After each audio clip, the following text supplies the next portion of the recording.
안녕하세요. 존경하는 시청자 여러분. 이번 에피소드에서는 사이드카가 달린 오토바이에 대해 조금 이야기해 보겠습니다.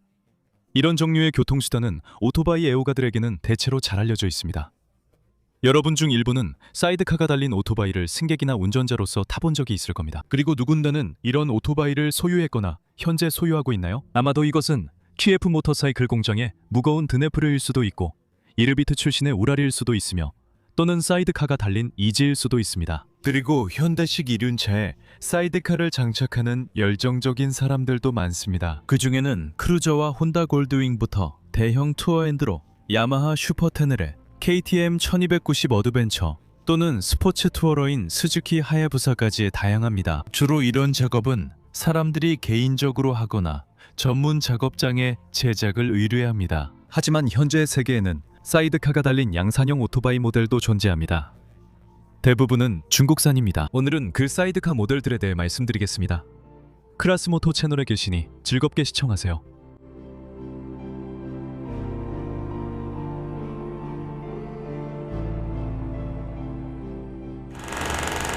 간단히 역사적 배경을 말씀드리겠습니다. 역사의 한 시기에는 사이드카가 달린 오토바이가 매우 흔한 현상이었고 거의 모든 이름 있는 오토바이 회사들은 반드시 사이드카 모델을 라인업에 포함시켰습니다. 이런 오토바이는 실용적인 목적뿐만 아니라 어떤 경우에는 관광과 휴식을 위한 고급 장비로도 사용되었습니다. 사이드카는 더 많은 짐과 추가 승객을 운반할 수 있게 해주었고 세개의 바퀴 구조는 추가적인 안정성을 제공했습니다. 예를 들어 겨울철 운행에 도움이 됐습니다.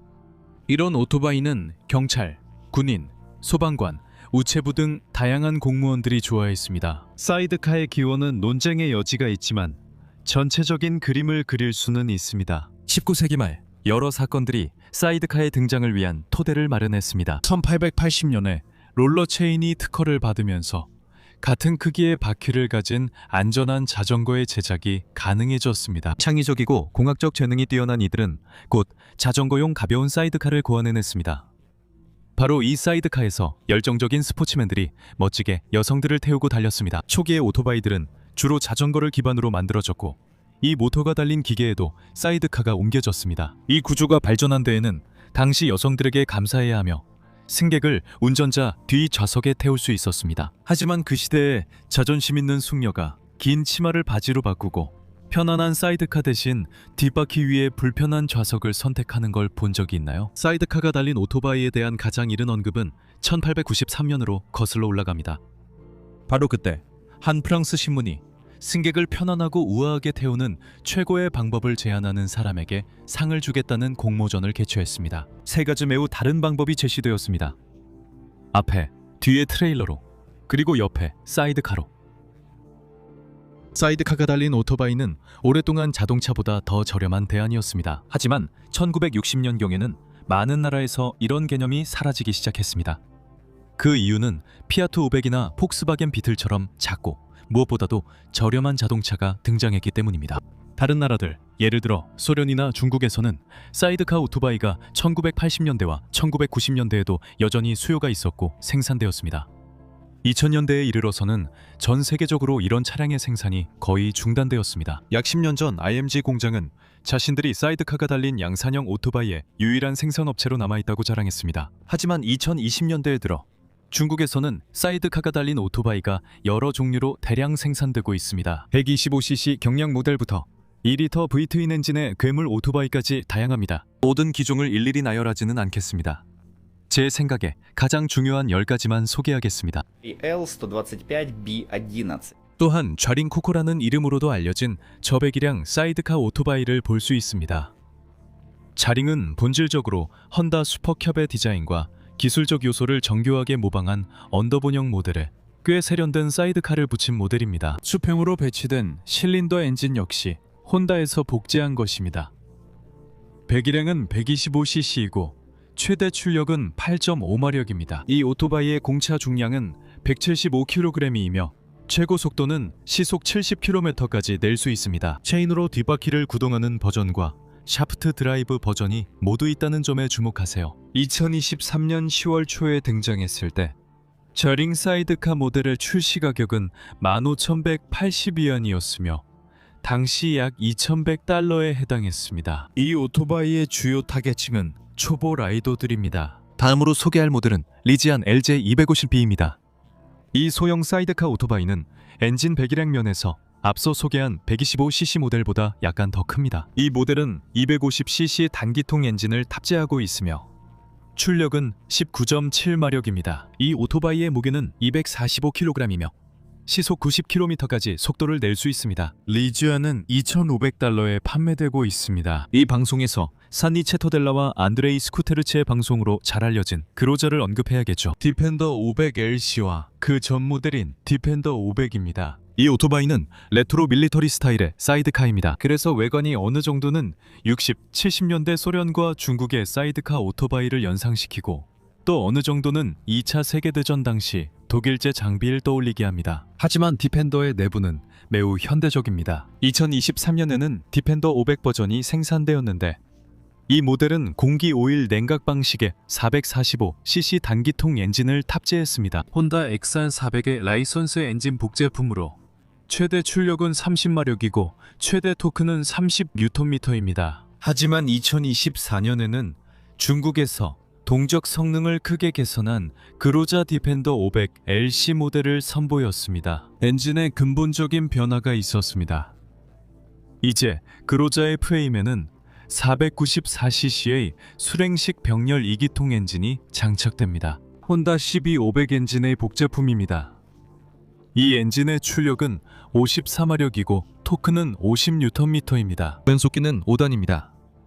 원래 혼다에는 6단이 장착되어 있습니다. 하지만 중국에서는 6단 대신 후진 기어를 넣었습니다. 양쪽 버전 모두 연료 분사 시스템을 사용한 덕분에 연료 소비량이 각각 4리터와 4.5리터로 낮게 나왔습니다. 100km당 기준입니다. 디펜더 500에서는 연료 탱크 용량이 13리터였고 이 정도면 300km를 주행할 수 있었습니다. LC 버전에서는 이를 18리터로 늘렸습니다. 이제 400km를 주행할 수 있습니다. 오토바이의 무게는 345kg으로 이전 모델보다 3kg 더 무겁고 최고 속도는 시속 140km까지 낼 수 있습니다. 고속도로에서의 순항 속도는 약 100km입니다. 이 오토바이들은 공식적으로 CIS 국가들과 유럽에도 공급되고 있습니다. 가격은 디펜더 500이 7,000달러이고 업그레이드 버전은 11,000달러입니다. 업그레이드 버전은 11,000달러입니다. 여러분도 아마 샤이너레이를 아실 겁니다. 2020년에는 사이드포스 400을 출시했습니다. 2023년에는 토네이도 520도 출시했습니다. 이 오토바이들은 디펜더 2 모델과 완전히 동일합니다. 이 모든 기계는 샤이너레이 그룹이 생산하기 때문입니다. 또한 그로자, CIS 지역 기계 판매를 위한 자회사 브랜드입니다. 유럽에는 이 오토바이가 프랑스 회사에 의해 수입됩니다. 그리고 그곳에서는 이름이 조금 다릅니다. 예를 들어 디펜더 500LC는 메시 비사이드 500으로 불립니다. 500cc 클래스에는 인강 500 SUV라는 오토바이도 있습니다. 또한 YG500BEA라는 모델명도 볼 수 있습니다. 500 SUV는 디펜더와 달리 크로스오버 스타일로 제작됐으며 투어링 엔드로 클래스에서 자주 볼 수 있는 전면과 윈드스크린이 특징입니다. 이 차량은 단기통 452cc 엔진이 장착되어 있습니다. 출력은 41마력이고 토크는 37Nm입니다. 이 차량의 공차 중량은 334kg이며 최고 속도는 시속 115km입니다. 이 오토바이는 여행과 투어링용으로 설계됐습니다. 또한 이 오토바이에는 얼스식 리딩링크 프런트 포크가 적용되었습니다. 이 포크는 차량 고동을 더 예측하기 쉽게 해주며 주행 시 편안함을 더해줍니다. 또한 인강 회사는 클래식 사이드카가 달린 500cc 오토바이도 출시합니다. 이 기계의 중국 내 가격은 약 6,000달러 정도입니다. 이번엔 다시 자링 회사 제품입니다. 모델명은 JH600BA입니다. 밀리터리 스타일의 사이드카 오토바이입니다. 최대 출력 36마력의 590cc 4행정 단기통 엔진이 장착되어 있습니다. 그리고 토크는 46Nm입니다. 이 기계는 후진 기어가 포함된 4단 변속기가 장착되어 있습니다. 이 오토바이의 장착 중량은 363kg이며 시속 110km까지 가속할 수 있습니다. 연료 탱크는 19리터의 연료를 담을 수 있으며 연비는 100km당 5.5리터 정도입니다. 이 오토바이는 중국에서 약 3만 위안에 판매되고 있으며 이는 미화 약 4,000달러에 해당합니다. 엔진 배기량이 상당함에도 불구하고 지아링 JH600BA의 주행 성능은 2기통 520과 비교했을 때 꽤 평범한 편입니다. 이 시점에서 사이드카 오토바이 생산량으로 주목할 만한 회사가 있습니다. 바로 창장인데 중국어로는 양쯔강이라는 뜻입니다.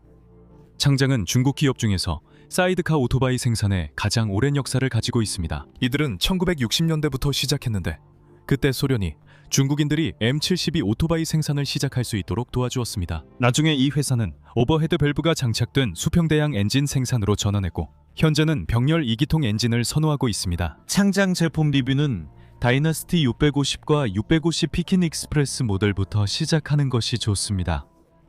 650은 55마력의 출력과 62Nm의 토크를 자랑합니다. 이 엔진은 배출가스 기준과 연료 절감을 위해 보쉬 연료 분사 시스템이 적용됐습니다.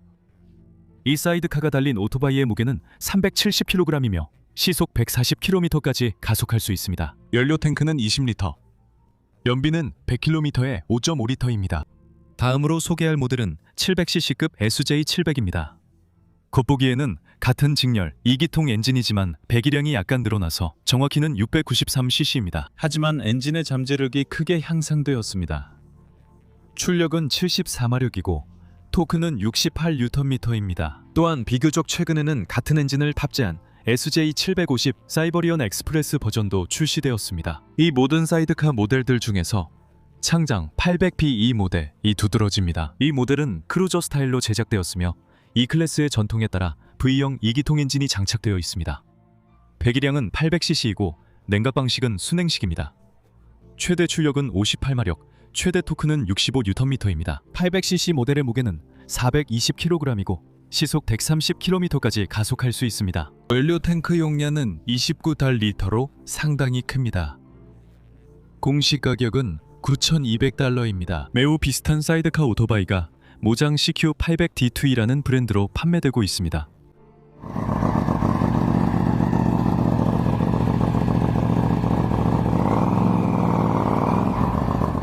또한 창장 회사는 2024년에 또 다른 흥미로운 사이드카 오토바이 모델을 선보였습니다. 이것은 V750 디펜더로 엔진 디자인은 이탈리아 브랜드 모토구치의 모터사이클을 연상시킵니다. 이 기계의 무게는 402kg이며 744cc 엔진은 최대 51.5마력의 출력을 자랑합니다. V750 디펜더는 시속 130km까지 가속할 수 있습니다. 베넬리 브랜드는 모델 라인업에 최소 2대의 사이드카 오토바이를 보유하고 있습니다. 이 회사는 6 베넬리 형제가 이탈리아에서 설립했습니다. 한때 이 기술은 레이스에서 큰 성공을 거두었지만 여러 번을 부침 끝에 회사는 중국인들에게 인수되었습니다. 2024년에 베넬리는 플래그십 투어링 모델인 SRT800을 출시했으며 사이드카 버전도 함께 선보였습니다. 이 오토바이는 장거리 여행과 충분히 편안한 주행을 위해 설계되었으며 사이드카는 모든 짐을 실거나 추가 승객을 태우는 데 도움이 됩니다. SRT800은 799cc의 수랭식 병렬 2기통 엔진을 탑재하고 있습니다. 엔진의 성능은 매우 뛰어납니다.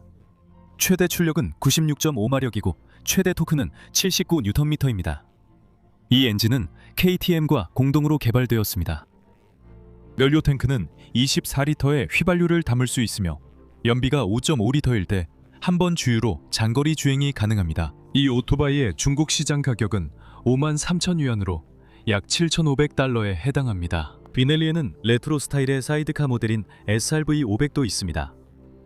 이 모델은 550cc 직렬 2기통 엔진을 탑재하고 있으며 61마력의 출력과 55Nm의 토크를 자랑합니다. SFT900 오토바이 모델도 있습니다. 그리고 QJ 모터 브랜드로 출시된 사이드카 버전은 2024년 말 EICMA 전시회에서 공개되었습니다. 그리고 이것은 사이드카 오토바이 시장에서 두 번째로 큰 업체입니다. 2023년 9월에 신의치 회사는 엑스웨지라는 새로운 오토바이 브랜드를 설립한다고 발표했고 곧바로 2000cc 엔진을 탑재한 오토바이 5종을 선보였습니다. 이번 편에서 저희가 주목하는 모델은 보이에저 VS2000입니다.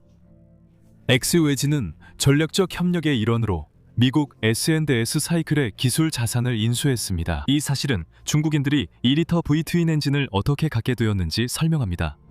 보야저의 기술 사양은 상당히 훌륭합니다. 2리터 트윈 엔진은 103마력의 출력과 158Nm의 토크를 발휘합니다. 엔진의 토크는 6단 변속기를 거쳐 뒷바퀴로 전달되고 다시 디퍼렌셜을 통해 사이드카 바퀴로 전달됩니다. 이 기계의 건조 중량은 493kg이며 좋은 도로에서 편안한 투어링을 위해 설계되었습니다. BS2000은 24,000달러에 해당하는 가격에 판매되고 있습니다. 네, 요즘 우랄도 사이드카가 달린 기종을 생산하고 있습니다. 2022년의 사건들로 인해 생산이 카자흐스탄으로 이전되었고 이는 무역 제한과 제재를 피하기 위한 조치였습니다. 우랄은 지난 15년 동안 소규모로 생산되는 값비싼 장난감이었습니다. 러시아에서는 극소수만이 이를 구입하며 주요 시장은 미국, 캐나다, 호주입니다. 그곳에는 우랄의 빈티지한 외관을 높이 평가하는 오토바이 애호가 집단이 있습니다. 일부 애호가들은 사이드카 바퀴에 구동 장치가 있다는 점에 주목하는데 이는 오프로드 주행 시 확실히 도움이 됩니다. 현대 우랄은 연료 분사, 디스크 브레이크 등 21세기에 들어서 도입된 여러 혁신에도 불구하고 이미 명시된 성능이나 모델 라인업 모두에서 중국 제조업체들에게 확실히 뒤처지고 있습니다.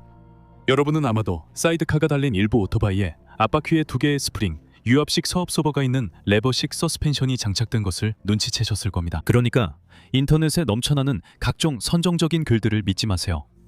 이게 마치 우랄 오토바이 스타일을 흉내낸 것이라는 이야기는 사실이 아닙니다. 이 앞 서스펜션은 영국 발명가 에르네스토 얼스의 이름을 따 얼스 서스펜션이라 불립니다. 그는 이 발명품으로 특허를 신청했습니다. 1951년에 에르네스토 얼스는 그 당시 이미 인기를 끌고 있던 텔레스코픽 포크에 대한 대안을 제시하려고 했습니다. 에르네스토의 설계에서 가장 중요한 목표는 휠베이스 길이의 변동을 줄이는 것이었습니다. 이러한 서스펜션은 제동 시 앞쪽이 훨씬 덜 가라앉았고 뛰어난 조향 성능을 자랑했습니다. 하지만 단점도 있었는데 텔레스코픽 포크보다 무게가 더 무거웠습니다. 에르스 전륜 서스펜션은 사이드카 장착 차량에서도 뛰어난 성능을 보였습니다. BMW가 1955년부터 60년대 말까지 자사 오토바이에 이런 전륜 서스펜션을 장착한 데는 이유가 있습니다. 이 선택 덕분에 차량의 조향 성능이 크게 향상되었습니다. 실제로 1950년대 중반의 BMW는 조향 성능의 기준이었습니다. 그리고 우랄이나 이번에 살펴보는 중국산 오토바이에도 이 서스펜션이 그냥 장착되는 것이 아닙니다. 이렇게 현대 사이드카 오토바이 모음이 완성됐습니다. 현재 이 분야는 중국에서 활발하게 발전하고 있으며 1년도 채 지나지 않아 여러 새로운 그리고 꽤 흥미로운 모델들이 선보일 것입니다. 물론 이번 영상에서 모든 기종을 다 다루지는 못했습니다. 또한 소형과 중형 배기량에는 사이드카가 달린 오토바이도 여전히 많습니다. 바로 그래서 설명란에 중국산 사이드카 오토바이가 거의 모두 소개된 사이트 링크를 고정해 두었습니다. 저는 결코 특정 기종을 칭찬하려는 의도는 없습니다. 이 영상은 우랄 샤프트 드라이브와 사이드카 구동을 좋아하는 분들도 볼 텐데 일부 사람들에게는 이것이 사이드카 오토바이의 분명한 장점이기 때문입니다. 또한 이 영상을 중국산 오토바이를 소유하고 있거나 이런 기종을 구매하고 싶은 분들도 볼 것입니다. 이번 영상에서는 오토바이 신뢰성과 내구성은 언급하지 않았습니다. 이를 위해서는 가급적 몇 년에 걸친 운행 경험이 필요합니다. 이런 정보는 해당 기계의 소유자들에게 문의하시기 바랍니다. 이번 영상도 외부의 도움 없이는 완성되지 않았습니다. 제작 과정에서 저를 많이 도와준 사람은 알렉세이 시네프입니다. 그는 저의 오랜 구독자이자 중국산 사이드카 오토바이에 관심이 많은 분입니다. 알렉세이 시네프에게 감사드리며 제 이야기는 여기서 마칩니다. 이번 영상이 마음에 들고 유익했으며 도움이 되셨다면 좋아요를 눌러주시고 아직 구독하지 않으셨다면 구독도 부탁드립니다. 그리고 이 영상을 지인들과 공유해 주시면 감사하겠습니다. 특히 사이드카 오토바이를 좋아하는 지인들에게요.